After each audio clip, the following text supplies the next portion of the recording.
Are you looking to bulk up and gain muscle the healthy way? As a bodybuilder, your lifestyle plays a crucial role in achieving your fitness goals. Here's a guide to gaining muscle through a healthy lifestyle. First and foremost, focus on your diet. Make sure to include a balance of protein, carbohydrates, and healthy fats in your meals. Protein is essential for muscle growth, so be sure to include sources such as chicken, fish, eggs, and dairy products. Complex carbohydrates like brown rice, quinoa, and sweet potatoes can provide the energy needed for intense workouts.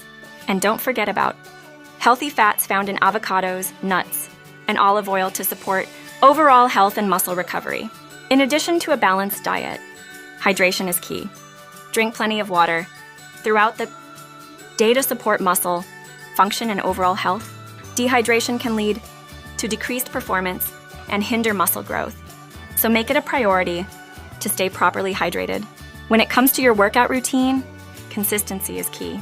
Incorporate a mix of strength training and cardiovascular exercises to build muscle and endurance. Focus on compound movements like squats, deadlifts, and bench presses to target multiple muscle groups at once.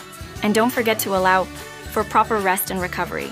Your muscles need time to repair and grow, so be sure to schedule rest days into your workout plan. Finally, prioritize sleep. Aim for 7 to 9 hours of quality sleep each night to support muscle recovery and overall well-being. Lack of sleep can hinder muscle growth and affect your performance in the gym, so make sure to get adequate rest. By following these guidelines and maintaining a healthy lifestyle, you can effectively gain muscle and achieve your bodybuilding goals. Remember, consistency, proper nutrition, hydration, exercise, rest, and sleep are all essential components of a healthy lifestyle for bodybuilders. So focus on these aspects and watch your muscles grow and your fitness improve.